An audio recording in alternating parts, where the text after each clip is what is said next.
안녕하세요. 추석이 목전이라 다들 바쁘시죠?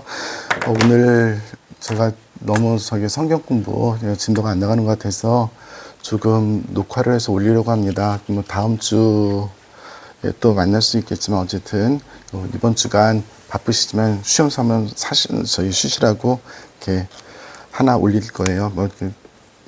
길게 얘기하지 않을 겁니다. 오늘은 신뢰 시편 두 편을 같이 읽기만 할 겁니다. 읽기만 할 텐데 제가 써놨어요. 일단 이렇게 되나? 자, 오늘 우리가 할 것은 신뢰 시편입니다. 하나님께 대한 이야기, 그러니까 하나님께 대한 믿음을 얘기하는 거죠. 이 신뢰를 갖다가 어떻게, 신뢰 시편이 어떻게 구성이 되어 있는가를 제가 간단히 요약을 해봤어요. 먼저 자기 상황에 대한 인식을 합니다. 제가 지금 어떤 상황에 처해 있는가, 굉장히 많은 경우 불행한 경우겠죠. 그리고 나서 하나님께 대한 신뢰를 고백하는 이야기를 하는데요. 하나님께 신뢰를 고백하는 이유가 있죠. 그건 뭐냐면 과거 역사에서 하나님께서 무엇을 하셨는가, 우리들에게 어떤 것을 베푸셨는가. 예를 들어서 이스라엘 사람들을 탈출시키시고 먹이셨다. 또 한 가지는 내적인 믿음이 생깁니다. 과거에 그런 일을 했기 때문에 하나님께서 우리를 버리지 않으실 거라는 내적인 믿음과 함께 내가 하나님의 법을 생각하고 하나님께서 가르치신 것을 생각하다 보니까 그게 옳은 거예요. 내 영혼과 내 양심, 내 존재에 울리는 하나님의 이야기가 있습니다. 자, 이렇게 하나님께 대한 신뢰의 이유를 설명한 다음에 신뢰를 통해서 얻게 되는 것이 무엇인가에 대해서 고민을 합니다. 하나님을 믿으면 어떤 일이 벌어져요? 축복을 받겠죠. 어떤 축복이 있는가? 그렇죠? 자, 마지막으로 신뢰의 차원은 그 개인과 공동체의 차원이 있습니다. 즉 내가 하나님께 신뢰를 하는 그 어떤 개인적인 차원도 있지만 여러 가지 공동체가 있죠. 이스라엘 사람들로 따지면 국가라는 것이 있고 우리로 따지면 교회 공동체라는 것이 있습니다. 가정도 있고요. 예를 들어서 이런 신뢰는 한 사람의 개인의 일이 아니라 함께하는 일이기도 해요. 한 개인의 차원에서 신뢰하는 것도 있지만 다 함께 신뢰하는 것도 있습니다. 자, 이것에 대해서 먼저 선인식을 갖고 난 다음에 공부를 하도록 하겠습니다. 오늘 우리가 읽을 시편은 11편과 16편이에요. 그래서 11편과 16편 본문을 먼저 보면 좋겠는데요. 11편 먼저 제가 읽을게요. 지휘자에게 다윗. 주님께 나 피신하는데 너희는 어찌 나에게 말하느냐. 네, 새처럼 산으로 도망쳐라. 보라, 악인들이 활을 당기고 화살을 시위에 매겨 마음 바른 이들을 어둠 속에서 쏘려 한다. 바탕까지 허물어지는데 의인들 무엇을 할 수 있으랴. 주님께서는 당신의 거룩한 궁전에 계시고 주님의 옥좌는 하늘에 있어 그분 눈을 살피시고 그분 눈동자는 사람들을 가려내신다. 주님께서는 의인도 악인도 가려내시고 그분의 어른 폭행을 사랑하는 자들을 미워하신다. 그분께서는 악인들 위에 불과 유황의 비를 그물처럼 내리시어 타는 듯한 바람이 그들의 잔에 몫이 되리라. 주님께서는 의로우시어 의로운 일들을 사랑하시니 울고 든 이는 그분의 얼굴을 뵙게 되리라 라고 되어 있습니다. 자, 20편을 한번 나눠볼까요? 지금 조금 전에 제가 써드렸던 이것들, 지금 내가 있는 상황, 그리고 내가 하나님을 믿게 되는 이유, 그리고 믿으면 어떤 결과를 얻게 되는지에 대한 이야기가 여기에 이렇게 구성이 되어 있죠. 지금 그래서 첫 번째, 나의 상황은 어떤 상황이냐. 1절부터 3절까지를 한번 볼까요? 지금 나는 도망을 쳐야 됩니다. 도망을 쳐야 되는데 왜 도망을 쳐야 되는지는 안 나와 있지만 뭐 사람들로부터 무슨 문제가 있으니까 도망을 치겠죠. 그런데 그 문제가 내가 억울하게 정당하지 않은 이유로 도망을 쳐야 되는 경우가 있을 수 있어요. 그것은 뭐냐면 악인들이 불의하게 나를 갖다가 핍박을 하는 경우들이 되겠죠. 그 사람들이 얘기합니다. 너 살고 싶으면 도망가라. 그렇지 않으면 죽을 거다. 라고 해서 우리 1절에서 보면 새처럼 산으로 도망쳐라. 아무도 못 찾으니까. 라고 부추깁니다. 그 사람들은 모든 수단을 다 써서 나를 못 살게 굴어요. 어떤 수단을 쓰냐면 어둠 속에서 마음 바른 사람을 활로 쏘려고 해요. 그러니까 예상하지 못한 때 예상하지 못한 방법으로, 그리고 부정한 방법으로 사람들을 못 살게 굴어요. 그러다 보니까 어떤 일이 벌어지냐 하면 의인들이 아무것도 할 수가 없어요. 이미 악이 세상을 뒤덮어서 한 개인이 무엇을 할 수 있는 상황이 아닙니다. 이것이 하느님께서 개입하셔야 되는 이유예요. 즉 다시 말하면 우리가 상황에 대한 인식을 얘기를 했었잖아요. 그 무슨 뜻이냐면 나의 지금 상황은 억울한 상황인데 인간의 무력함입니다. 억울하면서도 인간으로서 할 수 있는 게 아무것도 없어요. 그런 상황입니다. 그러니까 오로지 하느님만 하실 수 있는 그런 상황인 거죠. 그 하느님에 대한 신뢰를 이야기하는 부분입니다. 4절부터 읽을까요? 주님께서는 당신의 거룩한 궁전에 계시고 주님의 옥전은 하늘에 있어 그분 눈은 살피시고 그분 눈동자는 사람들을 가려내신다. 주님께서는 의인도 악인도 가려내시고 그분의 어른 폭행을 사랑하는 자를 미워하신다 라고 합니다. 우리가 하느님을 신뢰할 수 있는 이유가 무엇인가? 그분은 하늘 높이 계시면서 다 보시는 분이세요. 그리고 단순하게 보시는 것만이 아니라 우리가 옳다고 여기는 것을 옳게 여기시는 분이세요. 그래서 의인과 악인을 가려내시고 비록 사람이 지금 억울함을 당하고 있다 하더라도 그 사람이 의인이라면 그분을 도우실 수 있는 분이에요. 이런 것을 우리가 알 수 있는 이유는 아까도 말씀드렸듯이 과거에 우리가 경험했던 하느님의 자비를 입었던 수많은 사건들이 있었어요. 예를 들어서 하느님께서 기적적으로 인간 역사에 개입하셔서 사람들을 탈출시키셨던 탈출의 경험, 그가 가장 큰 경험이죠. 그런가 하면 하느님께서 알려주신 계명들, 10계명을 비롯한 수많은 계명들은 우리들 양심을 울립니다. 그리고 우리를 옳게 만들어요. 옳게 살게 합니다.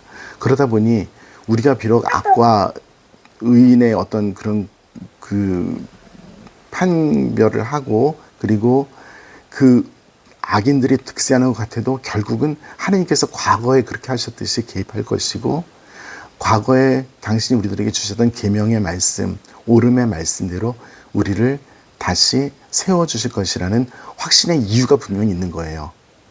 과거에 했던 조상들의 체험뿐만이 아니라 그 체험을 전수받은 나도 간접적으로 하느님 체험에 동참하고 있는 중입니다. 그리고 내 양심적으로 그것이 옳아요. 그래서 그분을 믿습니다. 이 부분이 어떻게 보면 우리들이 가지고 있는 하느님께 대한 신앙에서 가장 중요한 부분이라고 할 수 있겠죠. 왜 우리가 하느님을 믿는가? 그분이 그런 일을 하셨습니다. 그리고 그 일은 옳습니다. 라고 이야기할 수 있는 것이 신뢰 시편의 가장 중요한 부분이겠죠.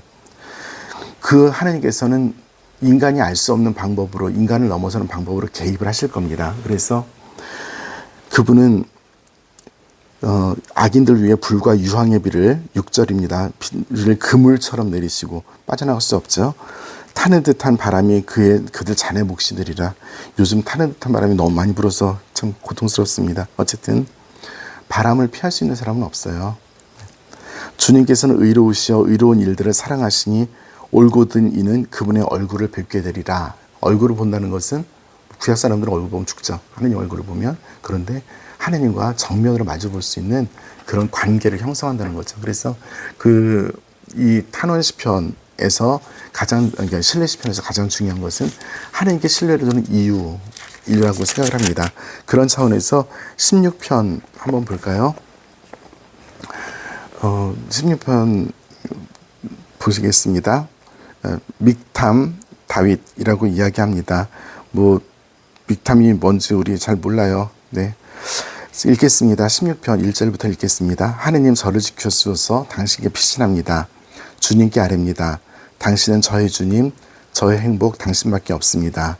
이 땅에 있는 거룩한 이들과 위대한 이들에게 저의 온 마음이 쏠립니다.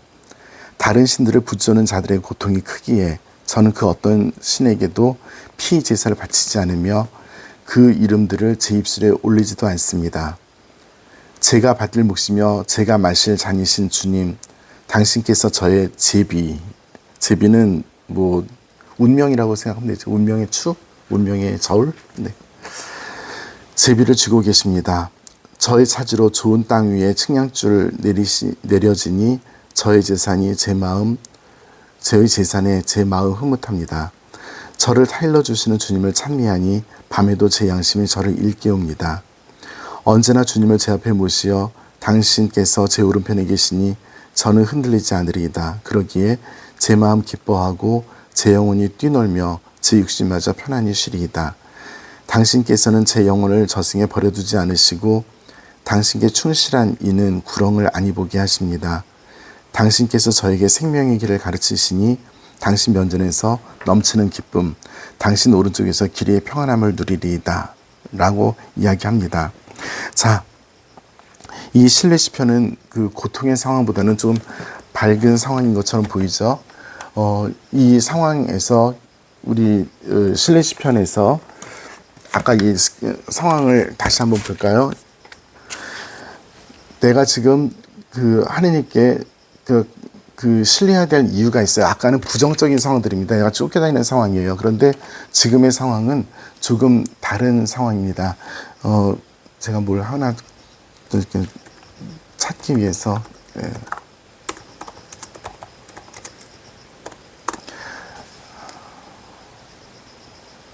네,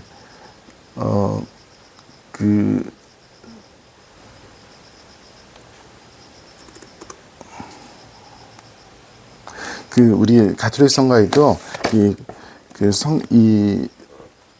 이 시편을 가지고 노래한 것이 있죠. 주님을 항상 내 앞에 모시오니 이렇게 하는 부분입니다. 자, 상황에 대한 인식. 어떤 상황입니까? 지금 보는 상황이 하느님께서 주시는 저의 상황이에요. 그런데 이 상상을 할 수가 있습니다. 어떤 상상이냐면 지금 내가 중요한 상황에 닥쳤어요. 그 상황은 아까는 굉장히 고통스러운 상황이지만 지금은 어떤 기쁨의 상황일 수도 있어요. 그 기쁨의 상황이 어떤 것이냐. 5절 보시면 이스라엘 사람들이 가나안 땅에 들어갔잖아요. 가나안 땅에 들어갔는데 거기에서 12지파가 땅을 분배를 해서 나눠 가져요. 그 분배를 해서 나눠 가지는 상황에서 지금 나는 기대가 벅차 있어요. 역사적으로 보면 내가 가나안 땅에 정착을 해서 살아갈 수 있는 그런 곳이에요. 그리고 그 제비를 뽑을 때 나의 몫으로 올 것에 대해서 나는 이미 기뻐해요. 왜냐하면 그것이 나에게 주신 하나님의 선물이고 내가 정착해서 살아갈 수 있는 그런 곳이기 때문에 기쁩니다. 나는 그래서 이 상황에서 하나님께 약속을 합니다. 무슨 약속을 했냐면 당신을 모시고 영원히 살겠습니다라고 약속을 해요. 이 16편의 이야기는 그래서 지금 나에게 두근거리는 하나님께서 나에게 주신 그 몫에 대해서 미리 기뻐하면서 그것에 대해서 하나님께 나의 약속을 먼저 드리는 그런 시편이라고 생각할 수 있어요. 그래서 이 상황은 어떤 상황이냐면 하나님의 축복이 나에게 지금 오는 상황이에요. 그리고 그 축복을 받아들이는 상황이에요. 그러니까 굉장히 좋은 상황이에요. 아까는 도망가는 상황이지만 지금은 그렇습니다. 이런 상황에서 내가 하나님을 신뢰하는 이유가 뭐가 있을까? 우리 기쁠 때 하나님을 신뢰하는 이유가 뭐가 있어요? 하나님께서 나에게 뭔가를 주셨잖아요. 그리고 그 주신 이유를 가만히 생각하니까 굉장히 중요한 개념이에요. 하나님의 계약이 이루어졌어요. 하나님께서 주신 약속이 이루어졌어요. 이것은 이스라엘 사람들에게 굉장히 큰 체험인 거죠.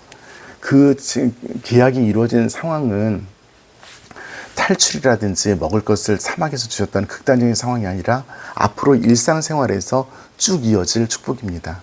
그러니까 나는 안정적으로 하나님을 내 안에 모실 수 있어요. 그런데 그런 안정적인 그 삶을 살아갈 수 있는 이유가 무엇이냐면 하나님의 약속 때문인 것인데 그 약속이 어디에 써 있냐면 하나님의 구약에 특별히 오경에 쓰여 있는 거죠. 그러니까 그분은 과거에 약속을 하셨고 지금 개입하셨고 지금 이루시는 분이세요. 그러니까 내가 그분께 신뢰를 안 둘 이유가 없는 거죠. 과거에 그랬고 그 말씀이 옳은 듯한 것이 증명이 되었고 그렇습니다. 그리고 나는 앞으로 어떻게 할 거냐면은 하나님의 뜻에 따라서 잘 살 거예요. 자, 그런 차원에서 시편을 다시 한번 볼까요? 먼저 상황에 대한 이야기입니다. 하느님 2절 보세요. 주님께 아뢰옵니다. 당신은 저의 주님, 저의 행복 당신밖에 없습니다. 라고 이야기합니다. 지금 굉장히 뭔가 행복한 상황이에요. 좋은 상황이에요.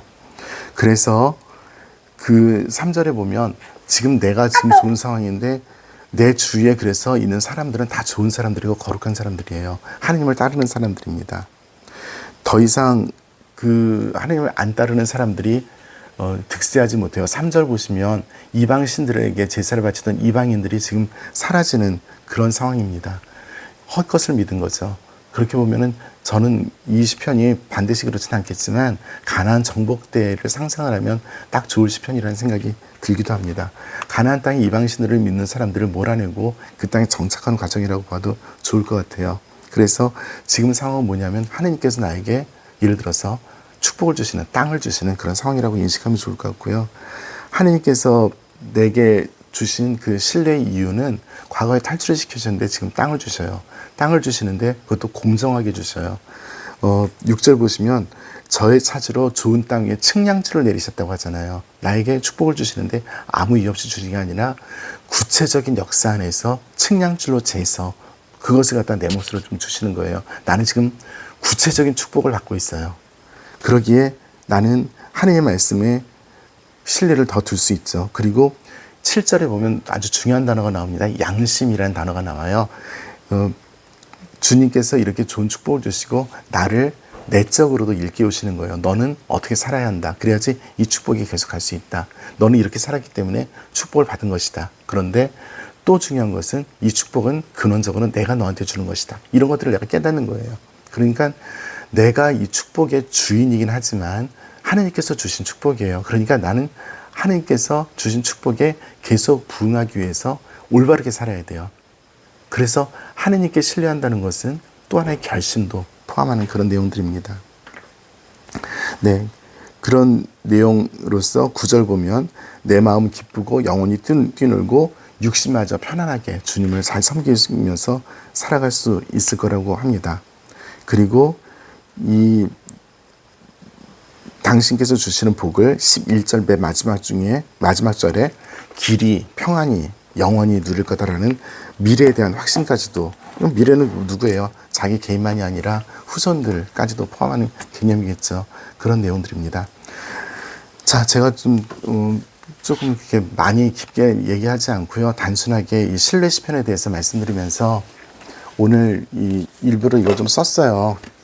쓴 이유에서 정말 중요한 것이 무엇이냐면 내가 왜 하나님을 믿는가에 대한 성찰입니다. 우리는 왜 하나님을 믿어요?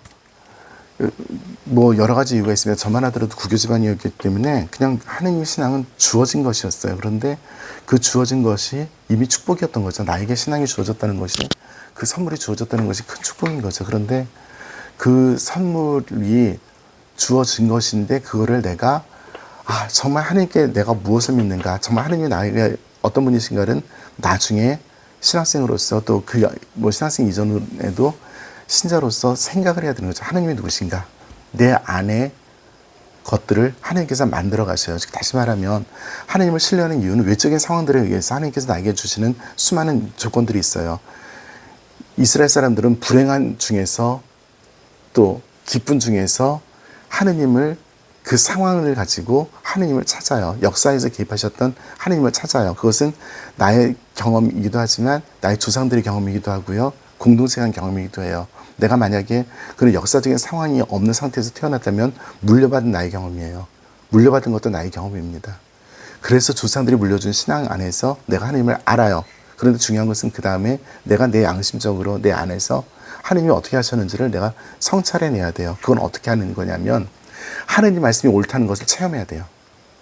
하나님 말씀이 옳고 그 말씀대로 이루어졌을 때 참으로 정의가 세워지고 평화가 이루어진다는 것을 개인적으로 체험해야 돼요. 이 시편 11편이나 16편이나 똑같은 체험들을 배경으로 하고 있어요. 내가 지금 고통스러운데 하나님께서 나를 개입하셔서 행복하게 만들어주셨고, 내가 지금 먹고 살 게 없는데 하나님께서 개입하셔서 나를 땅을 주셨고, 그리고 그 땅 안에서 들어가 살면서 외적으로 사는 것뿐만이 아니라 내 마음으로 생각하니, 내 영으로 생각하니 하나님께서 하셨던 그 계약의 말씀이 옳더라 라고 하는 것이 성찰이 됐던 거죠. 하나님은 바로 그런 분이에요. 나를 이끄시는 분, 그리고 구약의 조상들만 이끄시는 분이 아니라 나의 인생에 개입하시는 분, 그래서 나의 모든 삶을 이끌어 가시는 분, 나의 삶도 그분 것인 분, 이것을 체험했을 때 오롯한 신뢰가 나오는 거죠. 신뢰의 이유, 바로 신앙의 이유이기도 합니다. 근데 우리가 왜 하나님을 믿는가? 두 가지 요소가 있는 거예요. 외적인 요소, 우리가 받아들인 외적인 요소가 있는가 하면 정말 중요한 것은 그 안에서 내가 하나님과의 올바른 관계를 설정하기 위해서 내적인 어떤 체험들이 있는가, 이것도 굉장히 중요한 부분이죠. 어떻게 보면 그런 체험들이 그 전에 있는 외적인 요소를 바탕으로 해서 이루어졌을 때 탄탄한 신앙이 되리라고 생각을 합니다. 그래서 우리 성령 공부 하시는 분들, 비전동 식구들, 세례를 받고 하나님을 따라 살고 다 좋은데 그런 어떤 모든 것들은 다 이미 축복으로 우리들에게 왔어요. 그분은 악에서 우리를 보호하셔서 이 교회 안에 들어오시게 하셨고요. 우리로 하여금 좋은 것을 살도록 많은 것들을 베풀어 주셨어요. 심지어 불행조차도, 어려움조차도 그분께서 우리를 이끌어 가시는 방법이잖아요. 근데 거기에서 뿐만이 아니라 그런 삶을 살아가는 데서 정말 주님의 말씀대로 살아가니까 옳더라. 정말 주님의 말씀대로 살아가니까 이것이 정의의 길이고 평화의 길이더라. 주님의 말씀대로 살아가니까 다 같이 잘 살 수 있더라. 그것이 하나님 체험인 거죠. 네, 추석 연휴 잘 지내시고요. 신뢰하시는 마음, 신뢰의 이유 잘 묵상하면서 이 시간들 채워나가시면 좋겠습니다. 마칠게요. 성부와 성자와 성령의 이름으로 아멘. 영광이 성부와 성자와 성령께 처음과 같이 이제와 항상 영원히 아멘. 성부와 성자와 성령의 이름으로 아멘.